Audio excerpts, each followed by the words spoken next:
Muy buenas a todos lectores, bienvenidos un día más a la biblioteca de David y como podéis ver hoy vamos a hablar de todas las lecturas del mes de septiembre, así que vamos allá.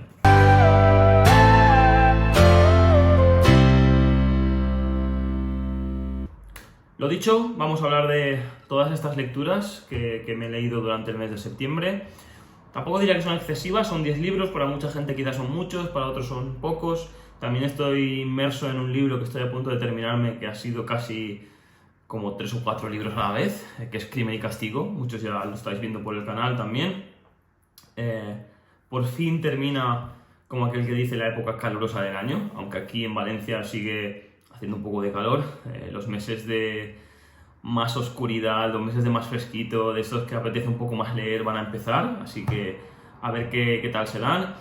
Nada, vamos a empezar con las lecturas, no me enrollo más, intentaros explicar un poco de antemano para los que seáis nuevos cómo intento afrontar estas lecturas. Intento no explayarme en exceso con ellas, ya que, bueno, si en este caso son 10 libros, pues no quiero que el vídeo se haga infinito, no va a ser un resumen específico, obviamente, de cada obra. De unas cuantas de ellas tenéis reseña en el canal ya, entonces intentaré dejarlo enlazado. No de todas, porque sí que estoy intentando no hacer resumen de todo lo que leo, porque me parece un poco a veces innecesario. Hay muchas obras que las subo a YouTube y nadie las ve, como el que dice, entonces creo que muchas veces con estas con estos vídeos mensuales es casi más que suficiente para la mayoría de obras, salvo que haya alguna obra en concreta o algún autor en concreto que quiera ir de una forma un poco más detallada. Y tenga ese libro un vídeo en específico, que algunos lo tienen, los otros creo que muchas veces no son necesarios, y ahora también os explicaré un poco el por qué. Vamos a empezar con esta obra que fue la primera del mes, que fue Subir a respirar, de Orwell. Ya lo he comentado en otros vídeos, estoy intentando leer de una forma más profunda a Orwell, ya que creo que todo el mundo conoce 1984 o incluso Rebelión en la Granja. Luego otra obra que también es muy conocida es la de Homenaje a Cataluña, que habla sobre la Guerra Civil Española, en la cual fue el combatiente.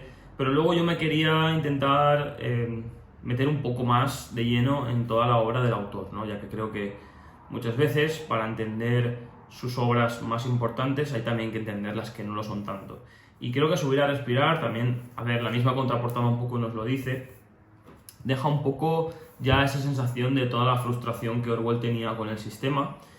Tenemos una obra en la cual el protagonista vive constantemente pensando en el pasado, vive en una sociedad en constante cambio entre la Primera Guerra Mundial y la Segunda. Es de este grupo de personas que tuvieron que vivir ambas, ¿no? Porque claro, el protagonista de la obra tiene alrededor de 20 años cuando empieza la Primera Guerra Mundial, y claro, cuando está alrededor de esos 40 está empezando de nuevo la Segunda Guerra Mundial, ¿no? Entonces es un protagonista que está entre estas dos aguas de unos momentos más que turbulentos en la historia de Europa, aunque bueno, siempre es importante reseñar que Europa siempre ha sido turbulenta, ¿no? Solo por suerte los últimos 60, 70, 80 años es cuando Europa ha sido un poquito más calmada después de la Segunda Guerra Mundial. Pero bueno, sin querer irme por las ramas, al final vemos una obra en la cual el personaje principal vive estas dos etapas. Es un personaje que vive constantemente echando de menos el pasado, es un personaje que no está feliz con su vida, digamos que vive bastante en esta sensación de tedio, ¿no? De simplemente sobrevivo, ¿no? Simplemente voy al trabajo porque tengo que ir, aguanto a mi mujer porque la tengo que aguantar, tengo unos niños, pero que, como aquel que dice, me dan prácticamente igual porque la mujer es la que se encarga de ellos, y él está totalmente recordando cosas del pasado, ¿no? Tenemos como... El libro, digamos que se basa en 3 etapas, ¿no? La primera 3 bloques principales. La primera que nos presenta el protagonista y su situación actual. La segunda, y me atrevería a decir que es la más densa y la mejor también, en la cual él vuelve al pasado y nos explica toda esa etapa desde su niñez hasta la primera Guerra Mundial, donde él entra al ejército y cuando termina el ejército lo que pasa. Y la tercera parte del libro, en la cual vemos a un personaje que, debido a todo este tedio, decide, entre comillas, escapar un poco de la situación y intentar volver a su pasado. Y vemos como esto no sale bien, ¿no? Vemos como muchas veces intentar volver a ese pasado idílico que tenemos en la mente no funciona tan bien como nosotros creemos, ¿no? Creo que esto nos ha pasado muchas veces a todos, ¿no? Yo siempre pongo el ejemplo cuando vivía fuera, al principio de irme echaba mucho de menos mi país, pero a la vez era como, bueno, recuerda que si te fuiste era por algo, ¿no? Pues esto es un poco, muchas veces pasa lo mismo, ¿no? Volver al pasado muchas veces no es lo mejor, otras veces sí, pero en este libro nos explica, ¿no? Cómo también toda esa evolución de ya no solo las guerras mundiales que hubo, sino también toda la etapa de la industrialización, ¿no? Vemos cómo esto afectó mucho a una clase social que como aquel que dice, entre comillas, dejó de existir. Sigue existiendo, pero cambió radicalmente, ¿no? Que fue todos estos pueblos un poco más naturales, más pueblerinos, que dejaron de existir. También toda esta parte más de los comercios pequeños, los comercios locales, que vemos cómo empiezan a abrir supermercados, tiendas más grandes, ¿no? Y esto él lo vive primero de primera mano cuando ya es niño, y luego conforme vuelve a su etapa anterior, ¿no? A donde vivía, se da cuenta de que todo ha cambiado totalmente y que lo que él esperaba, lo que él soñaba, en lo que él pensaba de forma constante ya había desaparecido, ¿no? Todo esto ya no existía y él simplemente se hallaba pues en un eterno sueño, ¿no? De intentar recordar aquello que es lo único que le hacía feliz y ya no se lo hacía, ¿no? Ya volvía allí, no conseguía encontrarse con su yo.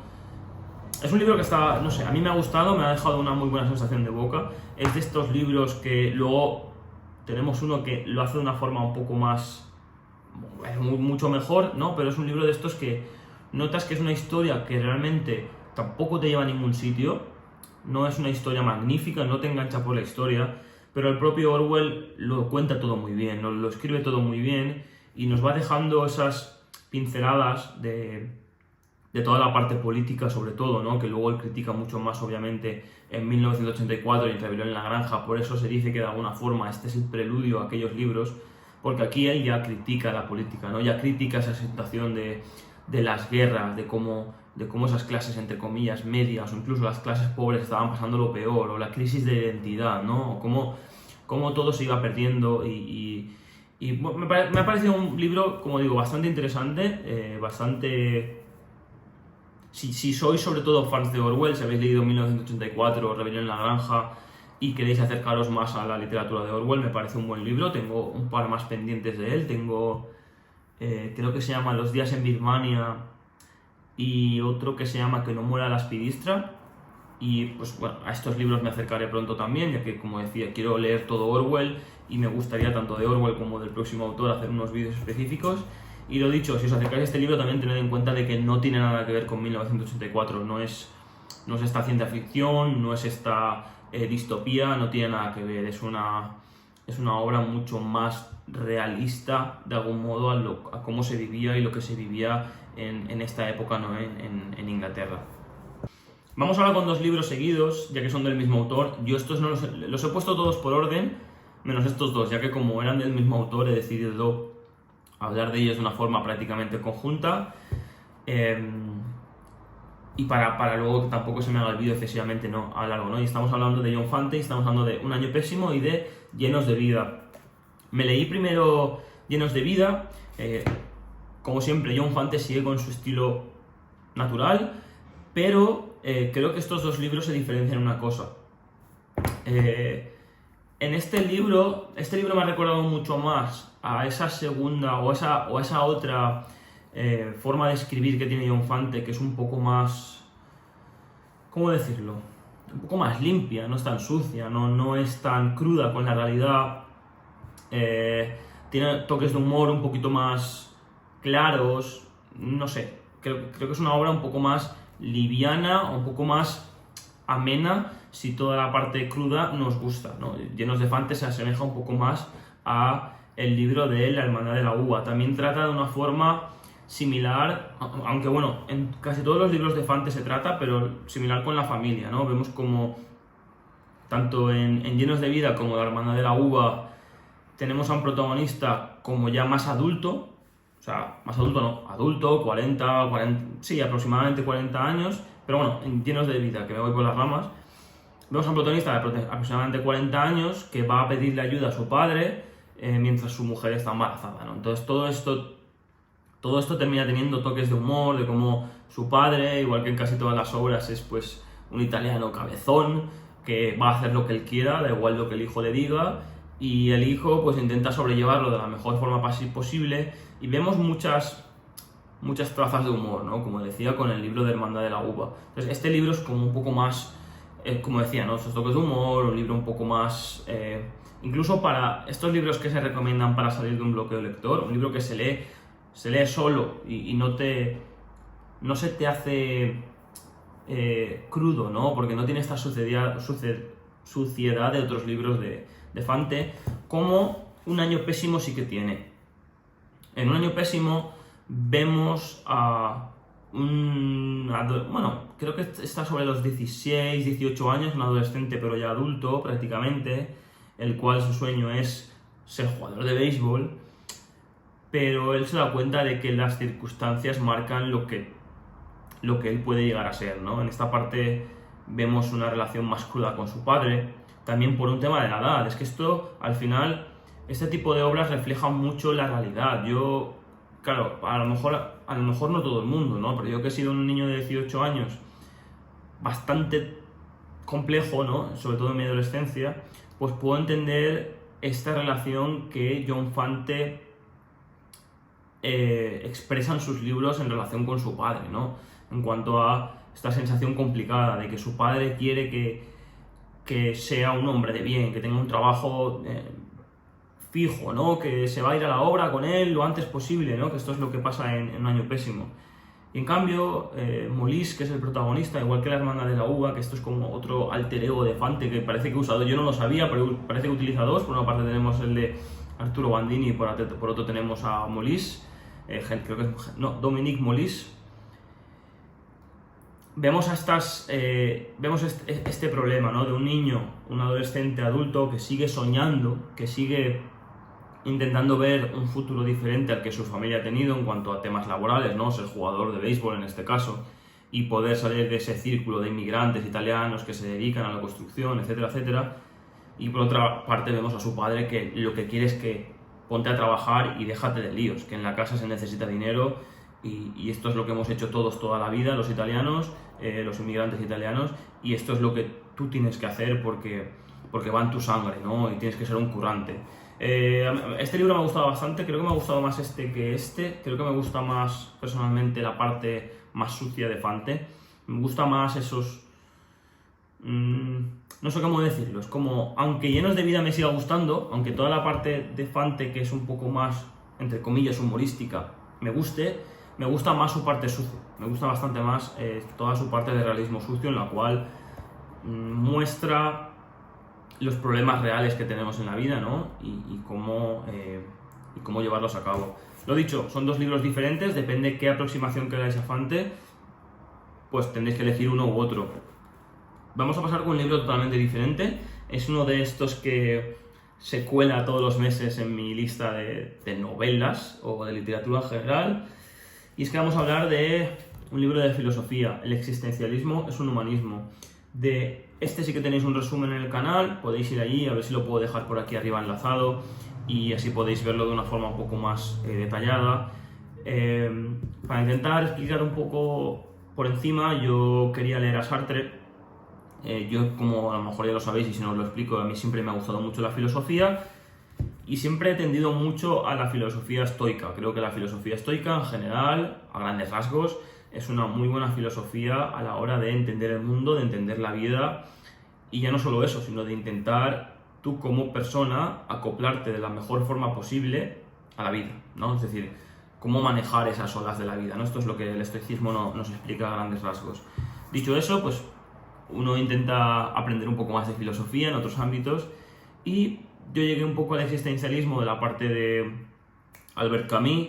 En su día leí El extranjero, un libro que me gustó, aunque creo que necesito hacerle una relectura porque cuando lo leí primero era una edición horrible y luego creo que no estaba yo preparado en ese momento para ese libro, entonces creo que una relectura le haría muy bien. Encima es un libro relativamente corto, El extranjero. Y luego también leí El mito de Sísifo, ¿no? Como ambos, sobre todo el segundo, que era más reciente, me había gustado, decidí buscar más cositas relacionadas con el existencialismo y obviamente uno termina con Sartre.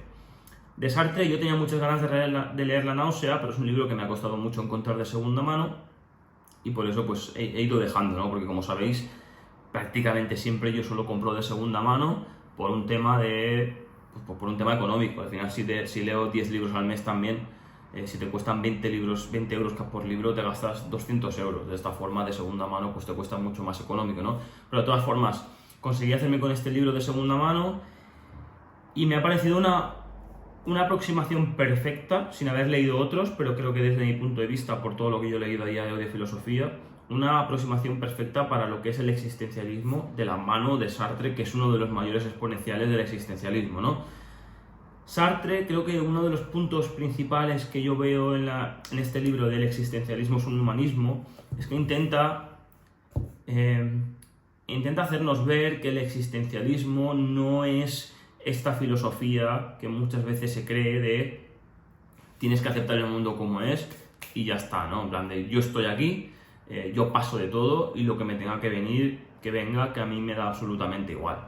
No, Sartre intenta poner el foco en los humanos, por eso el título del existencialismo es un humanismo, ¿no? De tú como persona, tú tienes la responsabilidad de tus actos, tú siempre vas a tener la responsabilidad de tus actos porque actúes o no actúes, hagas una cosa u otra cosa, siempre estás eligiendo. Si decides no actuar, tú estás eligiendo no actuar. De alguna forma actúas, haces algo que es no actuar, ¿no? O no hacer nada. Entonces tú terminas teniendo en tu mano mucho más poder del que tú crees. Esto no hay que ponerlo en una situación de todo lo que te pasa es tu culpa, no. Él también nos intenta hacer ver que todo lo que te pasa no es tu culpa, ¿no? Pero que tienes que ser consciente de que tú tienes el poder de tomar una decisión.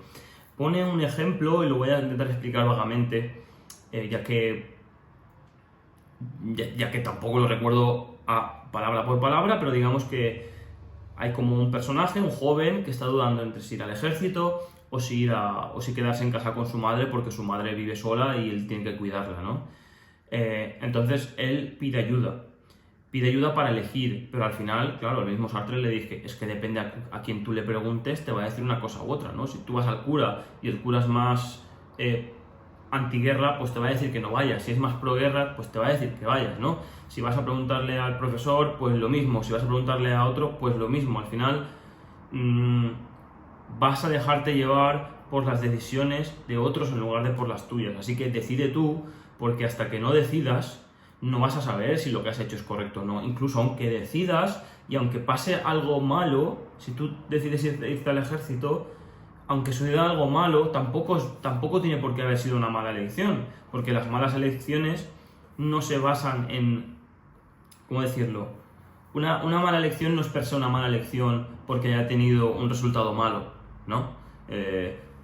Una mala elección es si cuando tú la eliges ya es una mala elección. Si tú tienes todas las cartas en la mesa y tú eliges la errónea, tú has elegido la errónea, aunque luego ganes la mano del póker, ¿no? Por intentar hacer un poco el símil.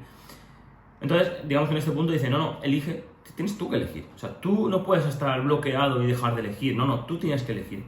En general, ya os digo, tenéis un vídeo un poco más explicativo sobre este libro. A mí me gustó mucho, que como decía, es una muy buena aproximación al existencialismo y de la mano de Sartre. Así que sin duda, pues por una parte echarle una ojeada al vídeo, que os lo podré enlazado, creo que es por este lado. Y luego también echarle un ojo al libro. Es un libro bastante corto, es un libro no llega a 100 páginas y encima escrito como a mitad. No sé si me explico. Entonces, es una muy buena aproximación, dale una oportunidad y yo creo que os encantará. El siguiente libro del que tenemos que hablar y el cual considero que es, de todos estos, me atrevería a decir el mejor, y obviamente aunque, por ejemplo, con el de Sartre es un poco diferente porque esto sí que es pura literatura cuando esto es filosofía.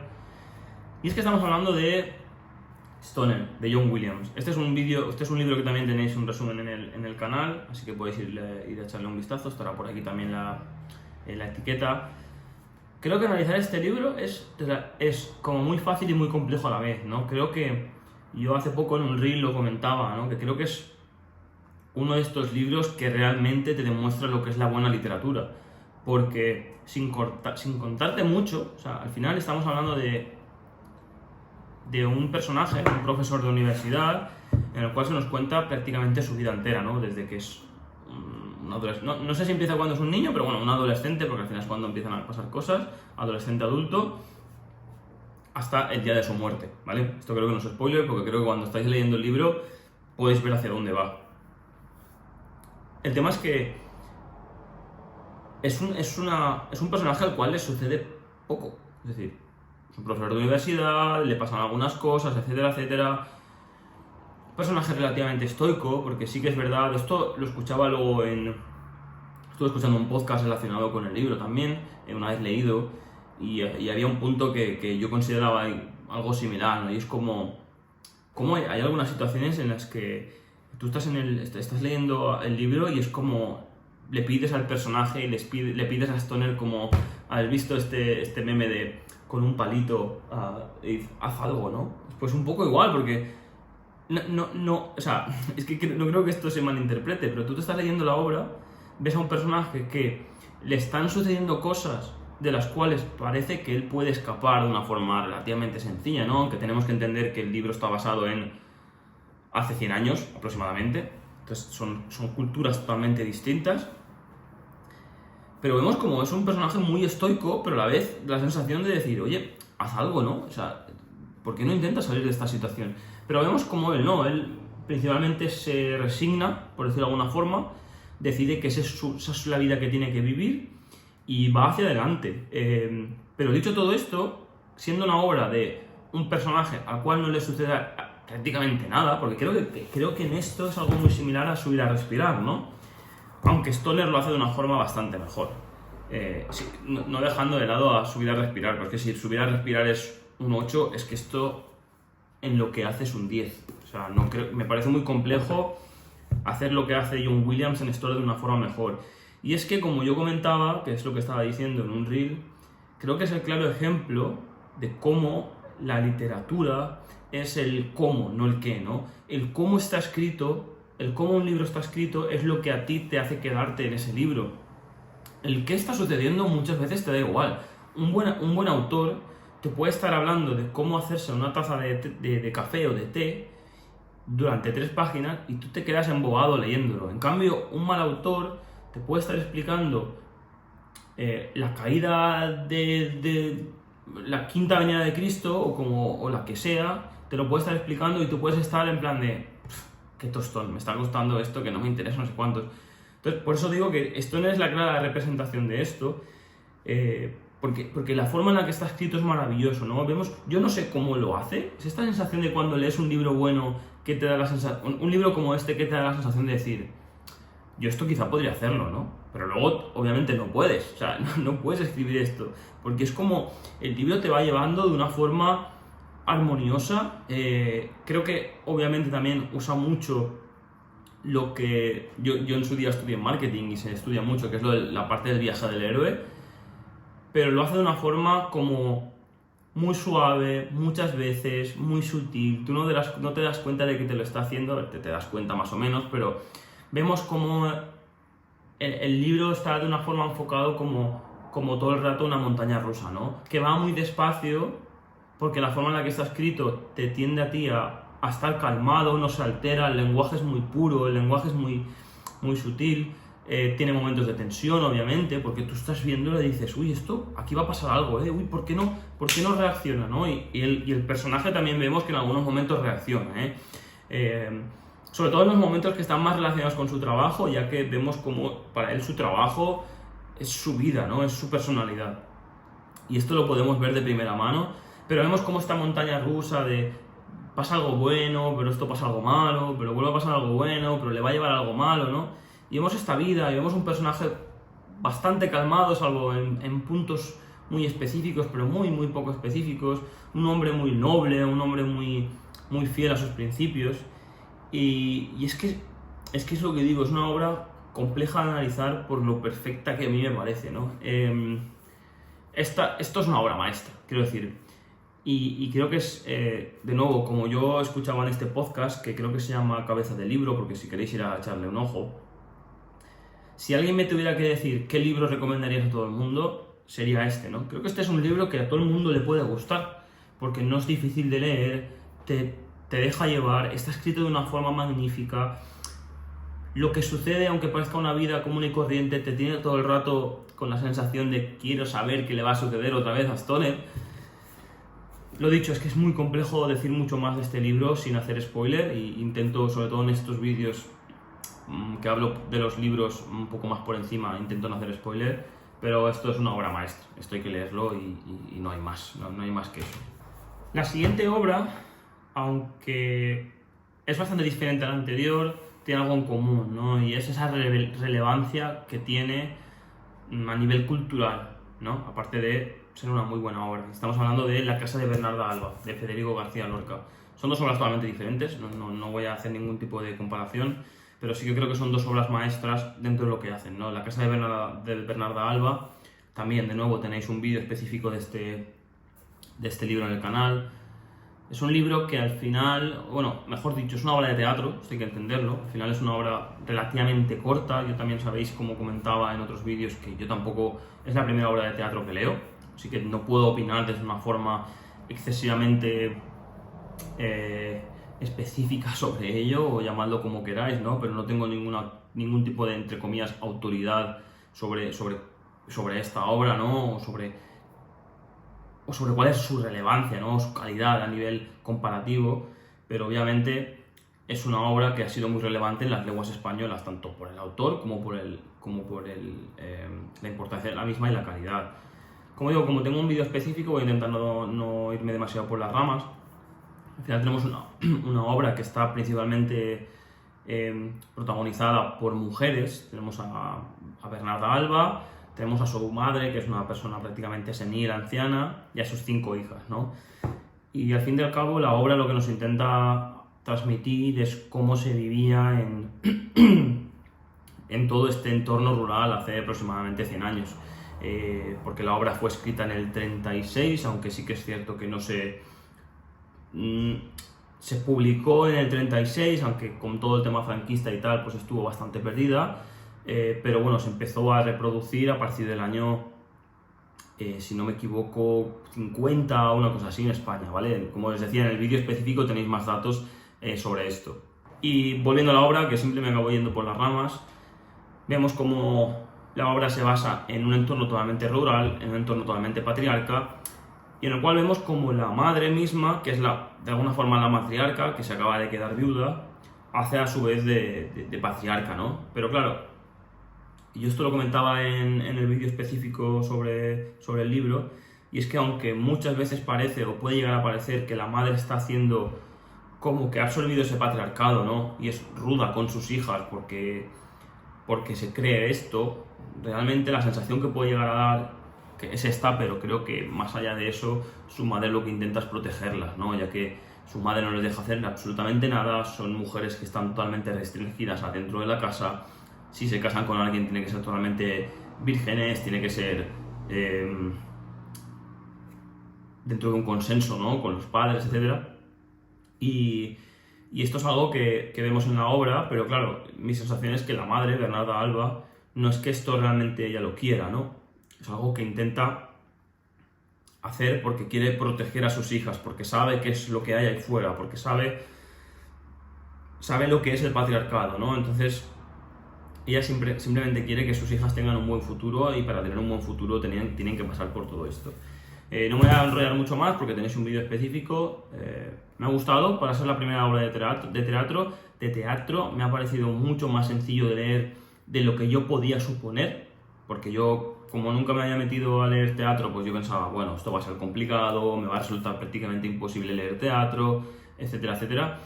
Y la verdad es que no, la verdad es que me ha parecido bastante guay, es que se entienda la palabra, pero me ha parecido bastante más ameno de lo que podía esperar.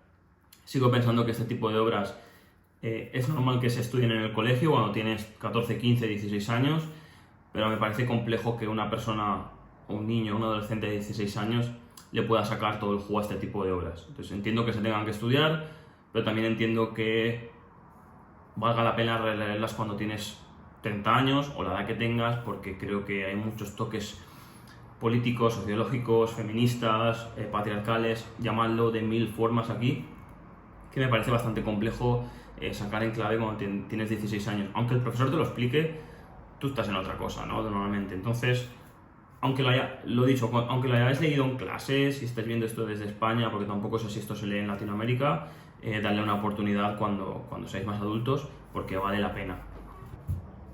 Vamos con otro libro, y en este caso vamos con un compendio de cuentos, que creo que se puede llamar libro, pero obviamente no es una novela. Y es que estamos hablando de Catedral, de Raymond Carver. Yo creo que fue el mes anterior, o no sé si fue hace 2, me leí ¿Quieres hacer el favor de callarte, por favor? Y tengo que decir que me gustó un poco más el Catedral.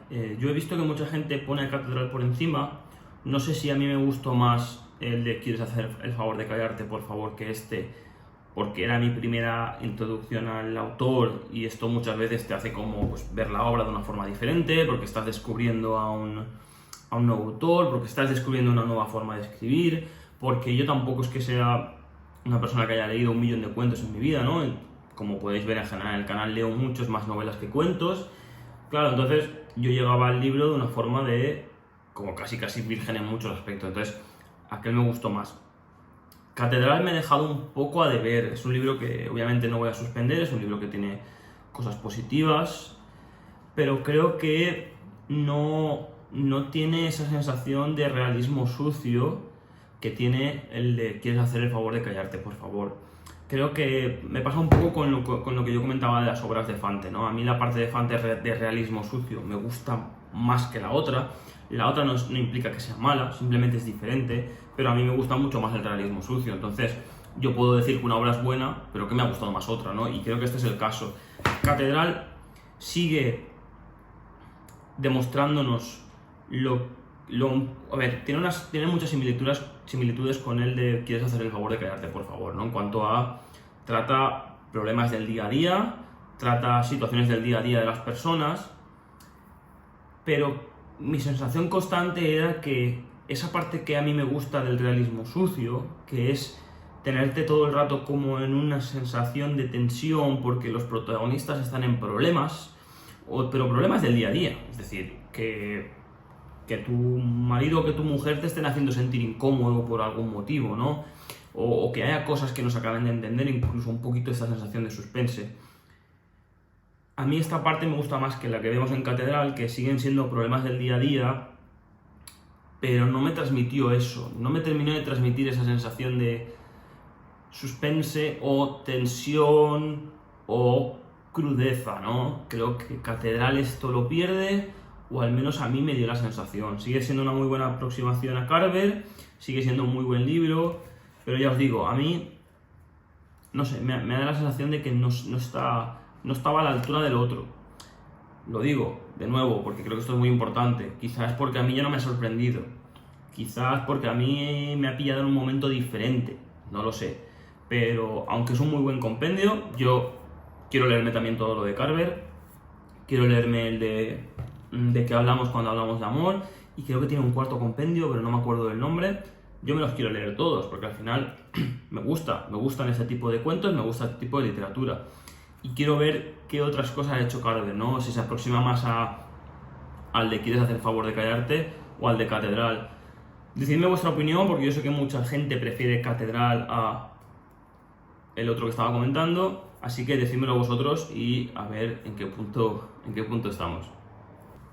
Del siguiente libro que vamos a hablar es de Matar a un ruiseñor, de Harper Lee. De este libro también tenéis un vídeo específico en el canal, estará por aquí, y podéis verlo de una forma mucho más detallada, por eso creo que no voy a intentar no explayarme en exceso, ¿vale? Pero creo que yo llegué... Lo primero es que creo que es este libro del cual yo tengo unas expectativas muy altas, porque es un libro del que se habla tantísimo, se hizo una película, la película fue magnífica, ¿no? Tuvo muchísimo reconocimiento, que cuando uno se va a aproximar a este libro, tiene un poco la sensación de que no va a estar a la altura, ¿no? Porque cuando a ti te dicen que algo va a ser un 10, o es un 10, o siempre te va a ir para abajo, ¿no? Pero creo que Matar a un ruiseñor es de estos pocos libros que ha estado a la altura de las expectativas. Es un libro que me ha parecido No voy a decir diferente a lo que yo esperaba, porque tiene algunos toques que sí, pero me ha parecido más, ¿vale? Y es que, claro, yo cuando aproximaba el libro, pues se habla mucho de todo el tema racial. Al final tenemos que tener en cuenta que este libro, si yo no recuerdo mal, está basado un poco en la Gran Depresión Americana, años 30 aproximadamente, en el sur de Estados Unidos. Creo que es Alabama, si no estoy equivocado. Claro, estamos en una región bastante empobrecida, en una región que históricamente había sido muy esclavista y todo esto, ¿vale? Entonces aquí se quedan pues muchos dejes, ¿no? Y se junta todo. Estamos en una región tendiente a esto, una región tendiente a la pobreza, una región tendiente al paletismo, y se junta todo con la Gran Depresión, ¿vale? Entonces, uno llega a este libro, te lo ponen en contexto y uno cree que la parte del racismo va a ser lo más relevante. Y obviamente es muy relevante, ¿no? Vemos como la mayor parte de la cosa que termina pasando en el libro gira en torno a esto. Pero aunque es lo relevante en cuanto a la esencia o el matiz o la enseñanza que te deja el libro, como estaba yo comentando antes, cuando uno lee literatura, pues no se queda en el qué, ¿no? Se queda en el cómo. Y creo que el cómo es lo que hace Matar a un ruiseñor pues una obra maestra, ¿no? Porque al final, de temas raciales, pues te puedes ver un vídeo en YouTube, o te puedes escuchar un podcast, o ver cualquier película, o ver cualquier telediario. O sea, esto, si alguien... Y todos entendemos los problemas raciales, ¿no? Aunque obviamente quizá no entendamos los problemas raciales de hace 100 años. Pero lo que es magnífico de Matar a un ruiseñor es la perspectiva desde que te lo cuenta, ¿no? Te lo está contando desde una niña pequeña, una niña que empieza el libro teniendo, si no recuerdo mal, 6-7 años. Entonces, vemos cómo la inocencia de esta niña, que encima se ha criado, encima como algo positivo, con un padre que es muy noble, el padre que es Atticus, gana muchísima más relevancia de la que se puede esperar, porque creo que todos cuando vemos a este personaje decimos, es que es un personaje súper noble, ¿no? Esto es lo que yo querría ser como padre, ¿no? A lo mejor, ¿no? De cómo está cuidando a sus hijos, de cómo los está inculcando en la nobleza, en tener, como decía antes también, con Stoner, un poco la parte de los principios bien claros. Esto, Atticus, el padre de la niña, lo demuestra de una forma increíble, ¿no? Pero vemos a esta niña Scout, que te cuenta todo desde una inocencia, desde no entender del todo qué es lo que está sucediendo, y creo que la autora lo liga de una forma increíble, porque claro, ella te lo está contando la niña, ves como ella misma en el libro pues te está demostrando que no sabe lo que está pasando, ¿no? Cuando ella más o menos lo juzga, pero tú desde fuera como lector, tú estás viendo lo que pasa, ¿no? Entonces, esto creo que me parece increíble, ¿no? La sensación de, sí, la niña ve más o menos lo que pasa, pero no tiene la capacidad de juzgarlo, tiene la capacidad de contártelo, ¿no? Bueno, es que, por decir algo, ¿no? Un blanco ha matado a un negro. Claro, la niña lo ve como un asesinato, tú lo ves como algo ya mucho más allá, ¿no? De un asesinato, lo ves como un tema racial, un tema de esto, aquello, no sé cuántos, ¿no? Todo esto lleva a un juicio por temas raciales también, y esto se va desarrollando, ¿no? Y también vemos como también la evolución de la niña, una niña que conforme va pasando el libro se va haciendo más adulta, va viviendo situaciones y va reconociendo qué es lo que sucede, ¿no? La obra obviamente tiene un poco más que esto, ¿no? Por eso comentaba la parte de que la parte racial no es la más relevante del libro, o no, es la más relevante del libro, pero no es la única. Pero creo que, obviamente, como en toda la literatura, cómo se cuenta es lo primordial, ¿no? Pasando a la siguiente lectura, esta es la penúltima. Esto es una novedad editorial que me llegó de parte de Impedimenta. Tengo que decir que me encantan las portadas de Impedimenta, los libros que son magníficos, o sea, me parecen tan bien tratados, encima con los marcapáginas estos. Y estamos con Deus Ex, creo que se pronuncia así, Ferdia Lennon. Ferdia no sé si se pronuncia así, pero Deus Ex. Esta es una obra muy peculiar, ya que mezcla conceptos que yo no había leído, yo no había visto antes. Nos tenemos que poner en situación, ¿no? Estamos en el siglo V antes de Cristo, es decir, hace 2500 años, y estamos ante todas estas batallas de los griegos en general, ¿no? En lo que sería la guerra del Peloponeso. Pues en esta situación vemos cómo estamos en Siracusa, creo que se pronuncia así, pero que lo tengo aquí. Siracusa, Sicilia, sí, ¿vale? Vemos como a dos personajes de esta ciudad que ha sido, bueno, han tenido esta guerra con Atenas, pero unos atenienses han sido capturados.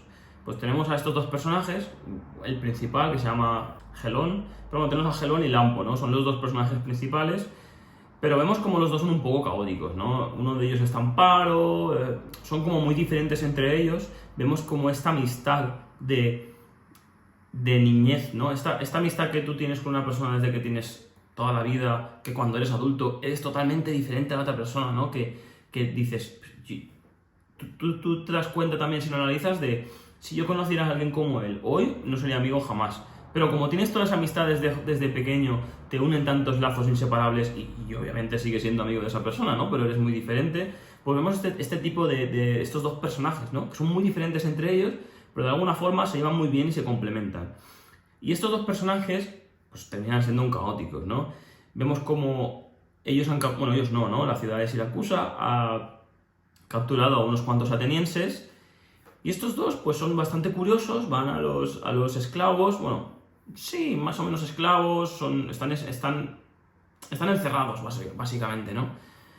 Y van a ellos para que les cuente, para que les cuenten todo este tema de Eurípides y las canciones épicas, temas de Homero, todo esto, ¿no? Todo lo que envuelve a la epopeya griega. Ellos van allí para que se lo cuenten, ¿no?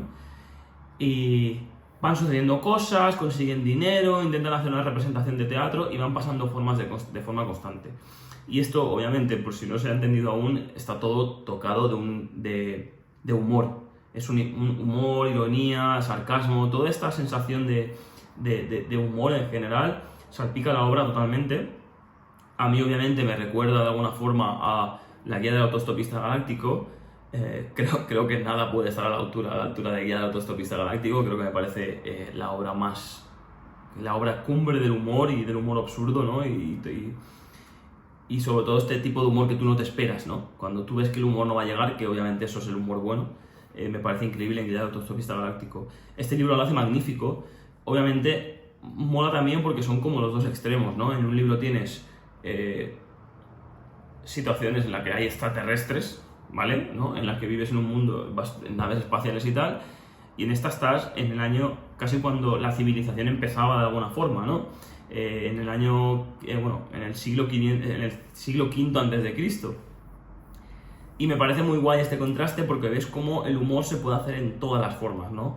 Me ha gustado bastante este libro, la verdad. Creo que es un libro bastante recomendable. Si os gusta, por una parte, todo el tema de la mitología griega, etcétera. Creo que también estuve hablando yo en uno de estos vídeos que hice de 13+1 libros que quería leerme para este año. Comentaba cómo me quería aproximar de alguna forma a toda esta parte de la griega antigua, ¿no? Con un par de libros. Y luego, pues mira, me llegó no es exactamente lo mismo, porque este es un libro más como una historia como digo, un poco de humor, pero también tiene toda esta parte de toda la historia griega, ¿no? De toda esta, ¿cómo decirlo? De esta cultura, ¿no? De Homero, de Eurípides, de la Odisea, de la Ilíada, de todas estas obras teatrales, y todo con unos toques de humor, la verdad es que muy buenos. Así que creo que es el primer libro del autor, estoy prácticamente seguro, por lo que yo pude googlear.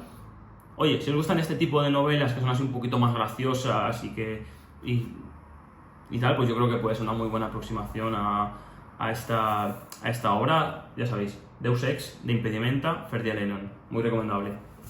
Y vamos ahora con la última obra. La última obra, la que más reciente tengo, porque literalmente me la acabé ayer por la noche, pero que más me va a costar analizar porque, sinceramente, es de estas obras que creo que voy a tener que leer al menos una vez más, y si no dos, para poder entenderla bien.